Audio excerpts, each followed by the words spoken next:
بسم اللہ الرحمن الرحیم۔ رمضان کے اس مقدس مہینے کو پا کر کے اب تو بدل جاؤ۔ اللہ سبحانہ و تعالیٰ اپنی کتاب قرآن مجید میں فرماتے ہیں، یا ایہا الذین آمنوا کتب علیکم الصیام کما کتب علی الذین من قبلکم لعلکم تتقون۔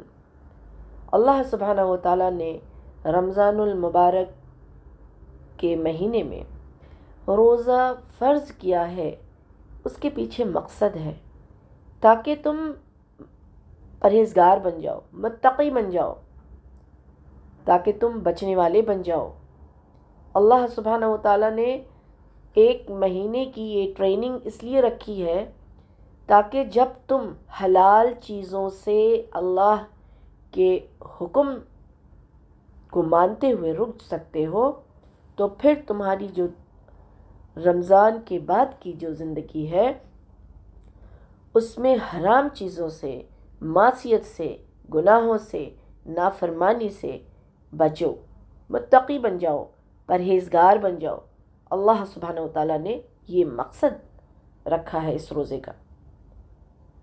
اب ہم دیکھتے ہیں کہ ہماری زندگی میں کتنے ہی رمضان جو ہے وہ آ رہا ہے اور جا رہا ہے اور تقوی نظر نہیں آتا، تقوی ہمارے اندر نہیں آتا ہے۔ اس کی وجہ کیا ہے؟ اکثر لوگ اس سے محروم ہیں۔ اس کی وجہ کیا ہے؟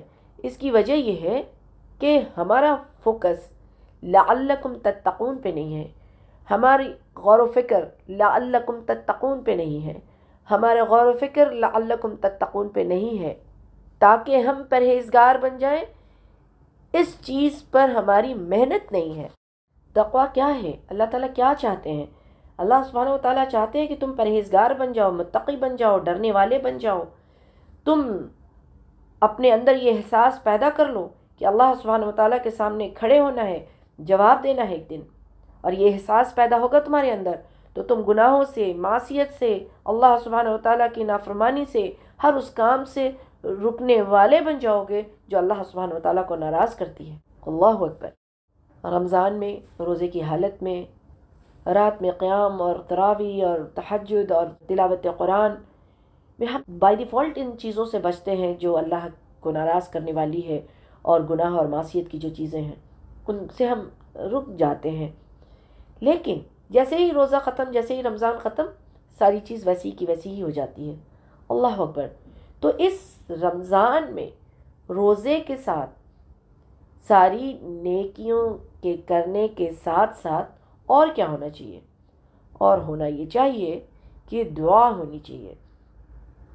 دعا ہونی چاہیے کہ اللہ سبحانہ و تعالیٰ سے یہ التجا کرنی چاہیے کہ اللہ سبحانہ و تعالیٰ، آپ نے جو طریقہ بتایا ہے وہ تو طریقہ ہم نے اختیار کیا، اب آپ ہمیں وہ چیز دے دیں جو اس مقصد ہے، جس وجہ سے آپ نے روزہ رکھنے کے لیے کہا، وہ چیز بھی ہمیں دے دیجیے۔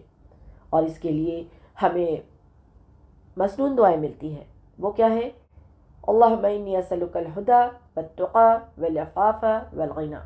اللہ سبحانہ و تعالیٰ سے ہم یہ سوال کرتے ہیں کہ اللہ، بے شک میں تجھ سے ہدایت، تقوی، پاک دامنی اور بے نیازی کا سوال کرتی ہوں۔ یہ چیزیں مجھے دیجیے اللہ سبحانہ و تعالیٰ، مجھے یہ چاہیے، میرے اندر یہ ہونا چاہیے، تبھی تو ہم کامیاب ہوں گے۔ اسی طرح سے اللہ کے رسول صلی اللہ علیہ وسلم نے دل میں تقوی پیدا کرنے کی دعا سکھائی ہے۔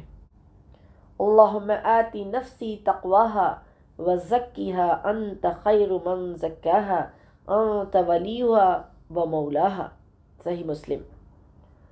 ہمیں یہ دعا سکھائی ہے کہ ہم اس کو سمجھیں اور اللہ سبحانہ و تعالیٰ سے یہ سوال کریں، یہ دعا کریں، یہ مانگیں کہ اللہ میرے نفس کو اس کا تقوی عطا کر اور اس کو پاک رکھ، تو ہی اس کو بہترین پاک کرنے والا ہے، تو ہی اس کا ولی اور تو ہی مولا ہے۔ سبحان اللہ۔ ہم اللہ سبحانہ و تعالیٰ سے یہ دعا مسلسل مانگتے رہیں۔ پھر ضرورت کس بات کی ہے؟ اللہ کے رسول صلی اللہ علیہ وسلم کثرت سے خود بھی یہ دعا کیا کرتے تھے کہ یا مقلب القلوب ثبت قلبی علی دینک، کہ استقامت اب چاہیے۔ اب اللہ سبحانہ و تعالیٰ سے جب ہم نے اپنے نفس کے لیے تقوی کا سوال کیا، اب اس پر استقامت، ہمیشہ اس پر بنے رہنا، ہمیشہ اس پر ٹکے رہنا، ہمیشہ اس پر قائم رہنا، استقامت کی دعا رسول اللہ صلی اللہ علیہ وسلم خود کثرت سے پڑھا کرتے تھے، سبحان اللہ، کہ اے اللہ، اے اللہ، اے دلوں کو پھیرنے والے، اے دلوں کو پھیرنے والے، میرے دل کو ثابت قدم رکھنا اپنے دین پر، اپنے دین پر ثابت قدم رکھنا۔